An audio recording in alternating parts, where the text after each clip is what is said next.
وہ شخص جس نے 950 سال ایک قوم میں گزارے اور دعوت توحید کا کام کیا، اس کے باوجود گنتی کے 78 یا 80 کے قریب لوگ ان پہ ایمان لے کر آئے۔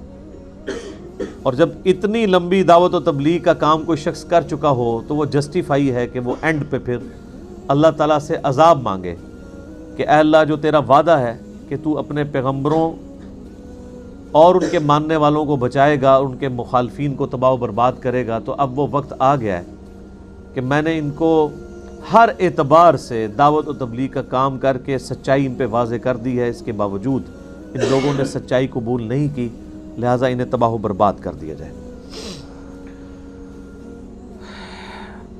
سورہ ہود کے اندر بھی سیدنا نوح علیہ السلام کی قوم کی جو برے اعمال ہیں، پھر ان کے اگینسٹ اس قوم کی تباہی کا ذکر آتا ہے۔ وہ تفصیلات تو اس صورت کے اندر موجود نہیں ہیں، جس میں نوح علیہ السلام الٹیمیٹلی دعوت و تبلیغ کرنے کے بعد ان کو ایک الٹیمیٹم دے دیتے ہیں کہ اب تم پر اللہ کا عذاب آ جائے گا، اور اللہ کے حضور دعا بھی کر دیتے ہیں، جو دعا اس صورت میں بھی انشاءاللہ آ جائے گی۔ پھر اللہ تعالیٰ وحی کے ذریعے نوح علیہ السلام کو بتاتا ہے کہ اس کی نشانی یہ ہوگی کہ ایک تندور ہے، وہ پھوٹے گا، یعنی سب سے پہلے تندور میں سے پانی کا چشمہ نکلے گا، اور وہ یہ علامت ہوگی کہ اب یہ عذاب کا سلسلہ شروع ہونے لگا ہے۔ ظاہر ہے ایک دن میں تو سارا وہ طوفان نوح نہیں آیا تھا، گریجولی زمین نے بھی پانی اگلنا شروع کر دیا اور آسمان سے بھی بارش برسنا شروع ہو گئی، تو دونوں طرف سے وہ عذاب کی جھکڑ میں آئے، اور دیکھتے ہی دیکھتے ایک بہت بڑا طوفان بن گیا، حتیٰ کہ ان کا اپنا سگا بیٹا بھی اس کی زد میں آیا۔ نوح علیہ السلام نے اس کو بڑی دعوت دی، لیکن اس نے کہا میں تو پہاڑوں پہ چڑھ جاؤں گا تو بچ جاؤں گا۔ تو نوح علیہ السلام نے کہا کہ بھئی آج تو پہاڑ بھی کوئی پناہ نہیں دے سکتے جب تک کہ اللہ کسی کو پناہ نہ دے۔ پہاڑ بھی ڈوب گئے اور وہ بھی تباہ و برباد کر دیا گیا۔ اس کے اوپر ایک ہالی ووڈ نے فلم بھی بنائی ہے نوحہ کے نام سے، اس میں انہوں نے یعنی کچھ چلیں اس میں کوئی ایسے سین بھی ہیں جو یعنی غیر اخلاقی ہیں، ادروائز اوورآل انہوں نے یقین کریں کہ جو طوفان نوح فلم آیا ہے نا، اور نوح علیہ السلام کی کشتی بنانے کا واقعہ اور جس طریقے سے سیلاب آتا ہے، وہ لگتا ہے اس زمانے میں انہوں نے پہنچا دیا ہے۔ چونکہ نوح علیہ السلام ایک ڈومیننٹ پرسنالٹی ہیں اس حوالے سے کہ جتنے بھی آسمانی مذاہب ہیں، چاہے وہ جیوز ہوں، کرسچنز ہوں، مسلمان ہوں، سب کے سب ان کو ایک رسپیکٹیبل پرسنالٹی کے طور پہ مانتے ہیں۔ تورات کے اندر بھی ان کا ذکر موجود ہے، قرآن کے اندر بھی ذکر موجود ہے، اور باقی کی ساری نسل انسانی پھر نوح علیہ السلام سے ہی آگے چلی ہے۔ اعوذ باللہ من الشیطان الرجیم، بسم اللہ الرحمن الرحیم۔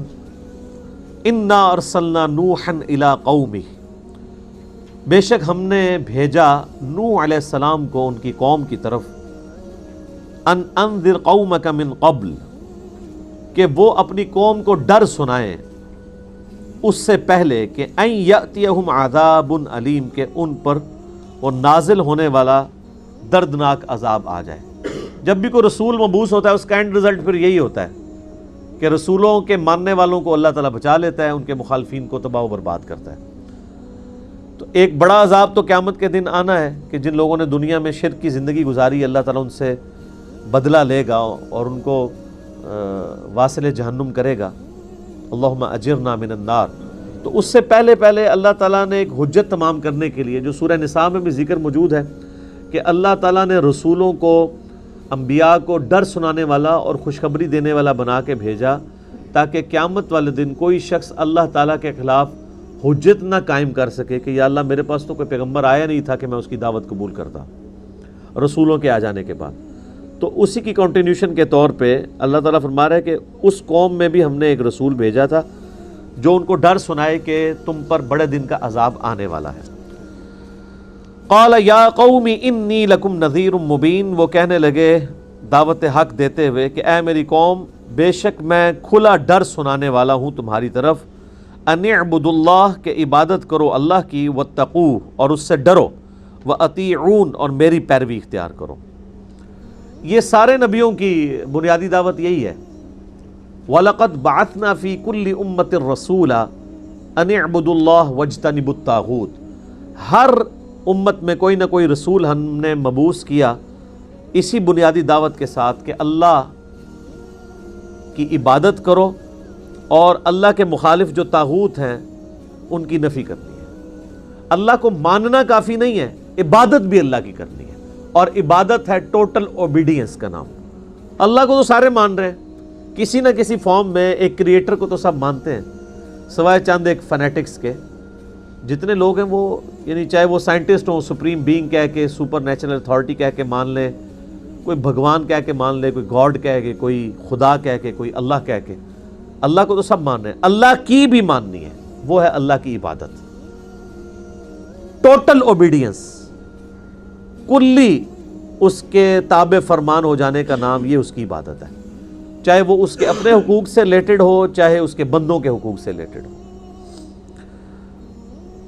تو اللہ تعالیٰ فرماتا ہے نوح علیہ السلام نے یہ دعوت دی کہ عبادت کرو اللہ کی اور اس کا تقوی اختیار کرو، اس سے ڈر جاؤ، وَأَطِيعُونَ، اور میری پیروی کرو۔ جو رسول ہوتا ہے نا جی، وہ اسی دعوت کے ساتھ اٹھایا جاتا ہے کہ میری پیروی کرو۔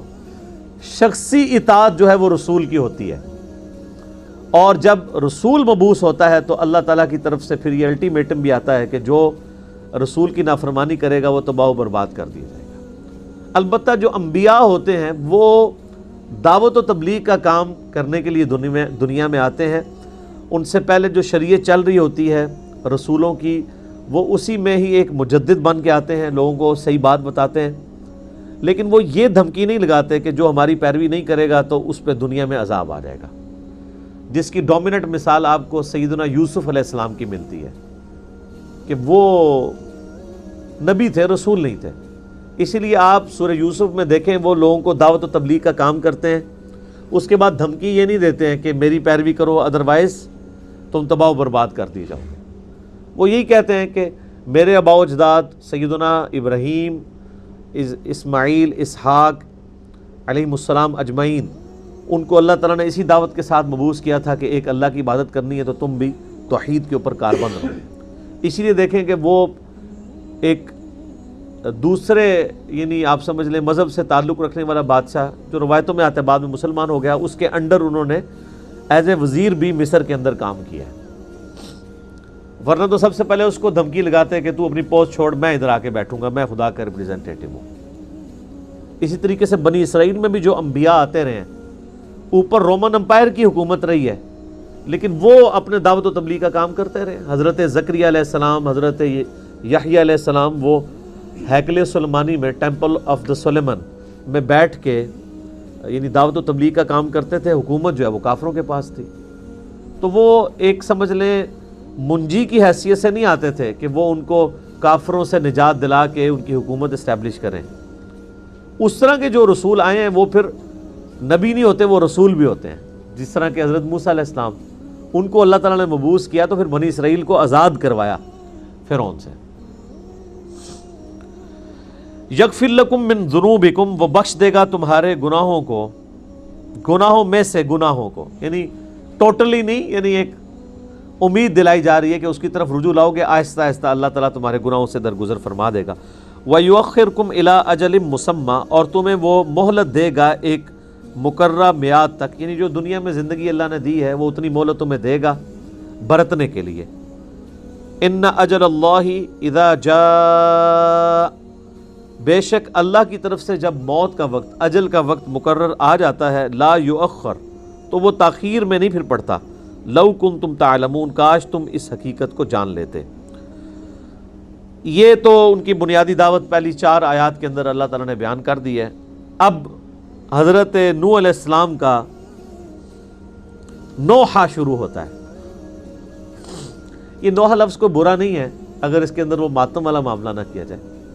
میں نے المعجم الکبیر طبرانی سے صحیح سند کے ساتھ روایت اپنے کربلا والے ریسرچ پیپر میں بھی ڈالی ہے کہ سیدہ ام سلمہ سلام اللہ علیہا، جو ہماری ماں ہیں، یعنی نبی علیہ السلام کی وہ بیوی ہیں جو سب سے آخر میں فوت ہوئی ہیں، المعجم الکبیر طبرانی میں صحیح سند کے ساتھ 2867 نمبر ہے روایت. ام سلمہ کہتی ہیں کہ میں نے خود جنات کو سیدنا حسین ابن علی پر نوحہ کرتے ہوئے سنا ہے. یعنی جب حسین ابن علی شہید ہو گئے تو انہوں نے جنات کے رونے کی آواز سنی. تو بہرحال جو اب اس قسم کا آج کل جو مروجہ نوحہ ہے جس میں یعنی غلوف سے بھی کام لیا جاتا ہے اور اس میں شریعت کی حدود کو بھی پھلانگا جاتا ہے، وہ تو غلط ہے. اب نوح علیہ السلام کا جناب نوحہ شروع ہوتا ہے. قال رب انی دعوت قومی لیلا ونہارا. عرض کی نوح نے، اے میرے رب میں نے اپنی قوم کو بلایا، دعوت دی، دن کے وقت بھی اور رات کے وقت بھی. اب 950 سال کی مشقت ذرا ذہن میں رکھیں. 950 سال. فلم یزدہم دعائی الا فرارا. تو میں نے جو ان کو دعوت دی اس سے ان کی سرکشی میں ہی، انکار میں ہی اضافہ ہوا. وَإِنِّي كُلَّمَا دَعَوْتُهُمْ لِتَغْفِرَ لَهُمْ جَعَلُوا أَصَابِعَهُمْ فِي آذَانِهِمْ. جب میں نے انہیں بلایا تیری طرف تاکہ تو ان کو بخش دے تو انہوں نے ہر بار اپنے کانوں میں انگلیاں ٹھونس لی. ظاہری طور پہ بھی ٹھونستے تھے اور ویسے بھی جس کو کہنا ہے بطورے بن جانا، بات کی طرف توجہ نہ دینا. وَاسْتَغْشَوْا ثِيَابَهُمْ. اور اپنے اوپر کپڑے لپیٹ لیے، جیسے کوئی شخص اپنے آپ کو کسی کپڑے کے اندر کر کے چھپا لیتا ہے، اس طریقے سے وہ مجھ سے، میری دعوت سے دور بھاگتے رہے. وَأَسَرُّوا وَاسْتَكْبَرُوا اسْتِكْبَارًا. اور وہ اڑ گئے اور پرلے درجے کے متکبرین میں شمار ہو گئے. یہ دو الفاظ ہیں، ایک ہے اسرار سواد کے ساتھ، یہ آ گیا ادھر، اور ایک اسرار ہوتا ہے سین کے ساتھ. جو سواد کے ساتھ اسرار ہوتا ہے نا، وہ آپ اردو میں بھی استعمال کرتے ہیں کہ میں نے بڑا اصرار کیا ہے اس کو. کیا مطلب؟ بڑا زور لگایا ہے. ٹھیک ہے. تو اور ایک سین والا اصرار ہوتا ہے جو ڈاکٹر اسرار صاحب والا اصرار ہے. وہ یعنی خفیہ بات کو کہتے ہیں نا ہم سرن اور جہرن. زور اثر کی نماز سرن ہے اور مغرب عشاء اور فجر جہرن ہے. تو وہ کہتے ہیں خفیہ بات کو. وہ سین والا اصرار ہوتا ہے اور جو سواد والا اصرار ہے وہ ہوتا ہے اصرار کرنا، بات میں زور ڈالنا. اب مزے کی بات ہے اس صورت میں یہ دونوں اصرار آ جائیں گے. ڈاکٹر اسرار صاحب والا اصرار بھی آئے گا اور عام اصرار والا اصرار بھی ہے. وہ تو آ گیا کہ میں نے ان کو یعنی وَأَسَرُّوا وَاسْتَكْبَرُوا اسْتِكْبَارًا، وہ پرلے درجے کے متکبرین بن گئے، یعنی اڑے رہے، اپنی اس بات کے اوپر قائم رہے، اصرار کرتے رہے کہ وہ اپنی اسی گمراہی میں رہیں گے. ثُمَّ إِنِّي دَعْوْتُهُمْ جِهَارًا. پھر اے اللہ میں نے ان کو اعلانیہ بھی، بلند آواز سے بھی تیری طرف بلایا. ثُمَّ إِنِّي أَعْلَنْتُ لَهُمْ وَأَسْرَرْتُ لَهُمْ إِسْرَارًا. پھر میں نے انہیں سر عام بھی سمجھایا اور چپکے سے بھی سچائی کی تلقین کی. یہ اصرار آ گیا یہاں پہ، وہ سین والا بھی. اعلانیہ بھی سمجھایا، چھپ کے بھی، یعنی ہر طریقے سے ان کو بات بتائی. فَقُلْتُ اسْتَغْفِرُوا رَبَّكُمْ إِنَّهُ كَانَ غَفَّارًا. اور میں نے ان کو یہ بھی کہا کہ اپنے رب سے معافی مانگ لو، یعنی ابھی وقت ہے، بے شک وہ بخشنے والا مہربان ہے. یرسل السماء علیکم مدرارا. اگر یعنی تم اس کی یعنی تابع فرمان بنتے ہو تو یرسل السماء علیکم مدرارا، وہ تم پر آسمان سے موسلا دھار بارش نازل فرمائے گا. اگلے زمانوں میں اس چیز کی تو بڑی امپورٹنس تھی نا، اب تو ہم عادی ہو چکے ہیں. یہ تو کبھی بارش نہ آ رہی ہو تو پھر پتہ چلتا ہے کہ بارش کی کیا اہمیت ہے. انسانیت کا سارا رزق جو ہے وہ ڈیپینڈنٹ ہی بارش کے اوپر ہے. بارش نہ ہو تو فصلیں نہیں اگ سکتی. تو نوح علیہ السلام کہہ رہے ہیں کہ میں نے ان کو کہا اللہ کی طرف رجوع لاؤ، وہ تم پر بارش نازل فرمائے گا، تمہیں یعنی کھیتی اور ہریالی تمہارے سامنے آئے گی، اللہ تعالیٰ تمہیں رزق سے نوازے گا. وَيُمْدِدْكُمْ بِأَمْوَالٍ وَبَنِينَ. اور تمہاری مدد فرمائے گا وہ مال کے ساتھ بھی. ظاہر ہے کہ مال میں اب یہ مویشی بھی آتے ہیں اور زراعت کا سارا سامان بھی. مویشی اگر آپ نے پالے ہوئے ہوں اور فصلیں نہ اگ رہی ہوں تو مویشیوں کو آگے کیسے پالیں گے؟ تو سارے کا سارا سرکل جو ہے وہ اللہ تعالیٰ چلا رہا ہوتا ہے بارش کے ذریعے. وہ تمہاری مدد کرے گا مال کے ذریعے و بنین اور بیٹوں کے ذریعے. وَيَجْعَلْ لَكُمْ جَنَّاتٍ وَيَجْعَلْ لَكُمْ أَنْهَارًا، وہ تمہارے لیے باغات بھی بنا دے گا اور تمہارے لیے نہریں بھی. یعنی دنیا میں برتنے کا سامان یہی ہے نا. یہ تو اب چونکہ ہم لوگ ذرا انسانیت شفٹ ہو چکی ہے اس لیے ہمیں ڈائریکٹلی انوالومنٹ نہیں ہوتی اس طرح کی چیزوں میں، لیکن الٹیمیٹلی ہم سب کے سب لوگ اپنی ایفرٹس انہی کے لیے پٹ کر رہے ہوتے ہیں. صرف کسان ہے جو ڈائریکٹلی پٹ کر رہا ہوتا ہے، باقی بھی کر رہے ہوتے ہیں لیکن انڈائریکٹلی. ہم اگرچہ ہم میں سے اکثر لوگ اپنی زمینوں میں ہل تو نہیں چلا رہے ہوتے، لیکن جو ہم گندم خرید رہے ہوتے ہیں وہ ہم حال ہی چلا رہے ہوتے ہیں، کیونکہ وہ جس رقم سے آپ خرید رہے ہوتے ہیں اس رقم کو آپ نے اپنی ایکسپرٹیز کسی اور کام میں لگا کے، کسی نے نوکری کے ذریعے، کسی نے مزدوری کے ذریعے، کسی نے فری لانسنگ کے ذریعے، وہ سارے کے سارے معاملات حاصل کی ہوتی ہے دولت، اور وہ ہم یعنی خرچ کر کے آلو، پیاز، سبزی، دالیں، گندم خریدتے ہیں. ہم ڈائریکٹلی تو حال نہیں زمین میں چلا رہے ہوتے لیکن انڈائریکٹلی وہی ایفرٹ پٹ کر رہے ہوتے ہیں. تو پہلے تو بارٹر سسٹم ہوتا تھا، اب تو کرنسی والا معاملہ ہو گیا ہے پچھلے کچھ عرصے سے. بارٹر سسٹم کے اندر تو یہی ہوتا تھا کہ ایک جو دودھ بیچنے والا ہے اس نے جب گندم خریدنی ہوتی تھی تو وہ دودھ کسان کو دیتا تھا اور اس کے بدلے اس سے گندم لے لیا کرتا تھا. اب تو پیسوں میں معاملات چل رہے ہوتے ہیں نا. یہ معاملہ زیادہ آسان ہو گیا ہے، اس میں کیلکولیشن کرنا بھی ذرا آسان ہے، بڑا مشکل ہوتا تھا. اسی طریقے سے اگر کوئی کپاس اگاتا تھا اور پھر اس کپاس کے ذریعے لوگوں نے دھاگا اور پھر کپڑے بننے ہوتے تھے تو جو دوسرے لوگ ہیں وہ اپنی دوسری ایکسپرٹیز جو ہے وہ بیچتے تھے، اس سے کپاس خرید لیتے تھے. اب کپاس والے نے جب دودھ خریدنا ہے تو وہ دودھ والے کو کپاس دے گا اور اس کے بدلے میں اس سے دودھ لے گا. دودھ والے نے سارا دودھ کیا کرنا ہے، اس نے بھی تو بیچنا ہے. کپاس والے نے بھی ساری کپاس تو اپنے پاس نہیں رکھنی، اس نے بھی بیچنی ہے. تو اس لیے یہ بعض اوقات ڈائریکٹلی ان چیزوں کو امیجن کرنا ذرا مشکل ہو جاتا ہے کہ انسان کی زندگی میں بارش کی، زمینوں کی، فصلوں کی، باغات کی، نہروں کی کیا امپورٹنس ہے. یہ تو ان سے پوچھیں جو ڈائریکٹلی اٹیچ ہیں. ویسے تو ہم بھی اٹیچ ہیں انڈائریکٹلی، لیکن چونکہ ہم تک وہ ایفیکٹ نہیں پہنچ رہا اس لیے پتہ نہیں چلتا.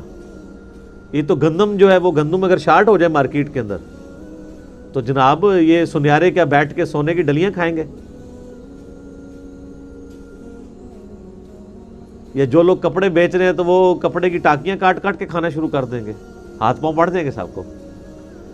پھر ان کو پتہ چلے گا یہ نہری نظام کیا ہے، یہ ڈیم کیوں ضروری ہے، بارش ٹائم پہ ہونا کیوں ضروری ہے. اگر نہیں ہوگی تو زمین نہیں اگائے گی، زمین نہیں اگائے گی تو ہم کہاں سے کھائیں گے. لیکن ڈائریکٹلی اس کے افیکٹو وہ کسان ہوتے ہیں جو اس پہ محنت کر رہے ہوتے ہیں. ہم اس وقت افیکٹو ہوتے ہیں جب وہاں پہ کوئی پرابلم آنا شروع ہو جائے. ادروائز یہ ساری کی ساری چیزیں آج بھی اسی طریقے سے ہیں. یعنی یہ نہیں ہوگا کہ انسان ترقی کر گیا تو اب انسان نے جو ہے مٹی کھانا شروع کر دی ہے یا انسان نے لوہا کھانا شروع کر دیا ہے. آج سے 10,000 سال پہلے کا انسان بھی گندم کھاتا تھا، چاول کھاتا تھا، مچھلی کھاتا تھا. آج کا انسان بھی وہی کھاتا ہے. فاسٹ فوڈ میں بھی آپ جو کچھ کھا رہے ہوتے ہیں سب کچھ زمین کی اجناس ہی ہوتی ہیں نا، انہی کو مختلف ماڈرن فارمز کے اندر پیش کیا جاتا ہے. یعنی اگر آپ سموسا بھی کھا رہے ہیں تو ڈائریکٹلی تو آپ کو نہیں لگے گا کہ سموسا زمین میں سے اگا ہوا ہے، لیکن سموسا زمین میں سے ہی اگا ہوا ہے. سموسے کے اندر جو کچھ ڈل رہا ہے وہ سب کچھ زمین سے نکلا ہوا ہے. اس کے اندر اگر مرچ ڈل رہی ہے وہ زمین سے نکلی ہوئی ہے، اس میں آلو ڈال رہے ہیں وہ زمین سے نکلے ہوئے ہیں، اور اس کا جو باہر کا خول ہے بیسن کے ذریعے وہ زمین میں سے دال نکلی ہوئی ہے جس کو کوٹا گیا ہے، وہ بھی زمین سے آ رہا ہے. جس تیل کے اندر اس کو آپ بھون رہے ہیں وہ بھی الٹیمیٹلی زمین سے آیا ہوا ہے. چاہے وہ بناسپتی ہو یا کنولا ہو یا کوئی بھی ہو، الٹیمیٹلی سورس جو ہے وہ انسان کا وہ زمین ہے. تو جب بندہ تفکر کرتا ہے پھر ان چیزوں کی اہمیت کا پتہ چلتا ہے. ما لکم لا ترجون للہ وقارا، تمہیں کیا ہوا ہے کہ تم اللہ کی عزت اور عظمت اور جلال، اس کی جو یعنی وقار کرنا چاہیے اس کی پرواہ نہیں کرتے. وقد خلقکم اطوارا، حالانکہ اس نے تمہیں کئی مرحلوں سے گزار کر پیدا کیا ہے. اللہ تعالیٰ کی واقعی وما قدر اللہ حق قدری، انہوں نے اللہ کی قدر نہیں جانی جیسا کہ جاننی تھی۔